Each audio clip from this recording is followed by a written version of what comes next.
Hey guys, welcome back to the channel. So in this video, I just wanted to discuss those 5 properties that I went to go and look at from the last video. So I want to look at what it would cost to do up some of these properties, some of the problems that you might come across when doing up one of these properties, just kind of going through a walkthrough, like looking at it one by one, being like, okay, so this property, you can improve it in this way, this property, you can improve it in this way, this property I wouldn't necessarily go for because of X, Y, and Z. Like, some of the problems with these properties really would make it a big struggle to get a mortgage. I'll show you some of that. To like just generally moving everything around to reorganize it to get it into some kind of livable state. Also pretty important. A lot of these auction properties are also cash buys. So you can take out bridging finance to cover the cost of that cash buy, but obviously with bridging finance comes a much higher rate than just a normal mortgage. So you have to factor that in as well when purchasing these properties. Bridging finance can normally come through within 28 days, which is what is needed for an auction property to go through anyway. So that's great. That's why you get bridging finance, for example, for this kind of situation. What else? So yeah, looking at these properties. So let's go through the first one. So this is the first bedroom, as you can see, no fireplace, all gone. Hallway. Second bedroom, fireplace as well. Well, gone, fireplace. Obviously some kind of fitting, maybe a kitchen side. Bathroom, lots of space in there, and this little side room here. Under the stairs, cupboard, extra storage, always good. Going through there. This is kind of like a kitchen room. Again, no fireplace. It's pretty cool though. This is a conservatory out the back, so much space in this flat. Well, house, if I was to go for both up and downstairs. It's also a pear tree with ripe pears out there. You can see that through there. Upstairs bedroom. The boiler in the corner. Okay, so as you saw on that property, fireplaces stolen, taken. So some of those fireplaces could have been worth at least, £200 per piece, depending on what kind of fireplace. So obviously old Victorian times, they could have had some kind of steel fireplace, some kind of heavy metal or ornate fireplace in there. People have just literally come in and just taken them, which is a bit weird because imagine trying to lug a massive piece of steel down those stairs for a start. Like, they've really gone away, chipped at it, literally just grabbed it and gone. Like, a bit strange. Also, the doors. Like, why have they taken all the doors? Well, it's a bit strange. If they're fire doors, maybe, but they could have been some kind of really old Victorian door, which again could be £100 a piece. Why not? I guess you can steal doors, but you don't know what the doors were. I have no idea what doors were because they weren't there when I went to go view the property. So no doors. Sorry about my arm. It's a bit gross to look at, isn't it? I fell off a bike and now I'm all scraped up. What else? So I thought that was very interesting. Again, stamp duty. So it's not livable. There's no kitchen. There's no kitchen, bathroom, any kind of living means within that property. Like, you couldn't move in there tomorrow. Like, you can't. So that means that you don't have a stamp duty on that property because, it has to be livable. It's not livable. No stamp duty. Great loophole. So I thought originally that the people knew this. So that's why they took out everything within the property. It's like, wow, such a good selling point on a buyer's market right now. Obviously, nothing's moving. No one's taking out new mortgages. Like, people are remortgaging, but very few people are getting new mortgages. So I was like, great, awesome. They know what they're doing. They've taken everything out of it because they know they're going to get some clever people come in and be like, oh, no stamp duty, amazing, I'll buy that. But no, everything was just stolen. So that's fine too, I guess. So yeah, interesting. So very important. So if you do see a property completely empty, keep that in mind. No stamp duty.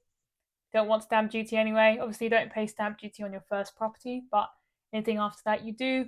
And if you put a limited company, it's even more stamp duty. So not ideal. Obviously, you want to buy a limited company anyway, unless it's your first property. But yeah, so avoid stamp duty. Great loophole. Done.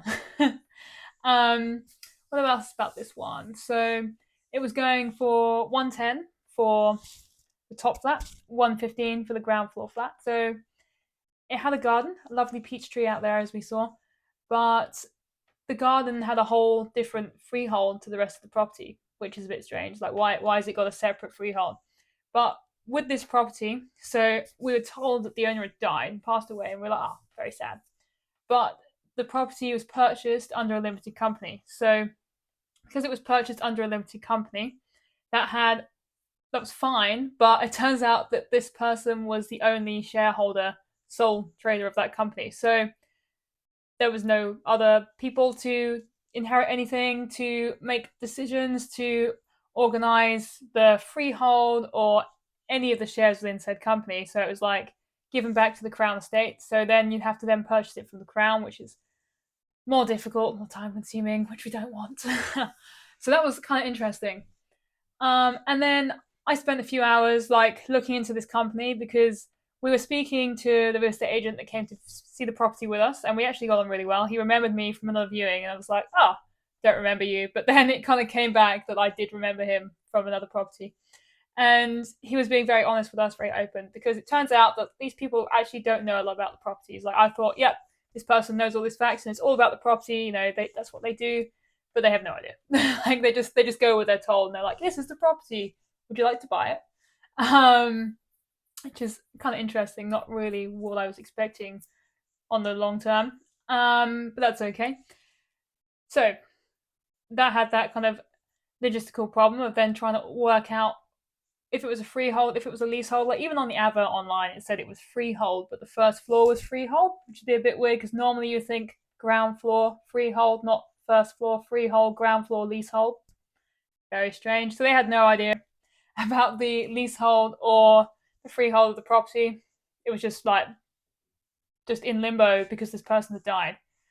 So that kind of has all kinds of logistical problems then buying the property and then trying to work out what you can do with it and who owns the freehold, and if you're going to get hit with some kind of expensive fees for the freehold, etc., etc. So a bit difficult trying to work that one out still now. Anyway, back to the property. So saw the lovely rooms, like big open space. Like you could make that possibly into an HMO, depending on how many HMOs are in the area on the road, because you can't have too many in one place. You could extend it up into the ceiling, but you saw there was some water damage in one corner. So there's probably, hopefully not, but probably could need some roof repairs up there, maybe even a new roof. Like there has a lot of roof space, like a massive amount of roof space. So you could potentially build up into the roof to expand on those extra rooms. It'd be great. Again, more work, more money, all of that kind of stuff. So I'm not really sure. I would probably, for myself, I would do some of the work. I would get a contractor in to do other parts of the work, like building rooms in the ceiling. That's not really my forte. So definitely get someone else to do that for me. But, all the other stuff that you can see, the downstairs kind of stuff, like the kitchen fittings, bathroom, plumbing, that kind of stuff. I can do, like, the bits you can see. Obviously, I'm not an electrician, so I can't touch wires. Like, I'll get electrocuted, I will die. Like, that's it. So let's not do that. Anyway, yeah, what else? So this, as I said, was 2 flats. So when you came in for the staircase, that's the start of the second flat, as they had it. But it was left unoccupied for 7 years, which was kind of interesting. Like, just completely abandoned. Like, okay, fair enough. The front garden was pretty overgrown. Like, I will show you a picture of the front of the house, but probably not until the auction's done. So then, it kind of, you want people to go and steal it from me, obviously. But I'll give you the rundown of the property. So yeah, water damage on the ceiling, not ideal, going to need to be replaced. Hopefully the whole ceiling won't need to be replaced, but some of it definitely needs to be adjusted. Get someone on the roof to check that out. It's going to need new carpets, obviously, new kitchen, new bathroom.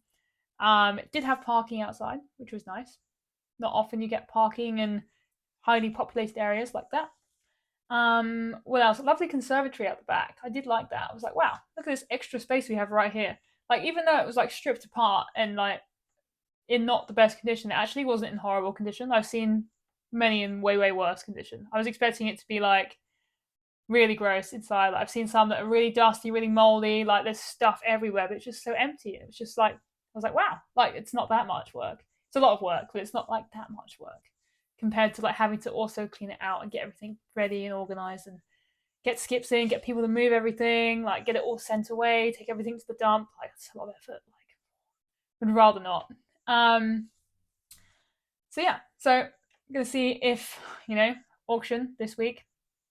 See how it goes. Let you know if it goes above the kind of guide price I would want to pay for it, or even the price it is now. I really want to be paying for it. I'd much rather much less because of all of these logistical problems involving the freehold and the leasehold and the owner and all that. That could actually put you behind quite a lot in a project just trying to organize that as itself. So yeah, not great. But if I get it for a lot cheaper, why not? Lovely property. It's like massive, HMO, 8 bed, if possible. Have to look around the area a bit more to work out how many other HMOs there are in that radius, but why not? So thanks for watching. I'm going to show you the next one.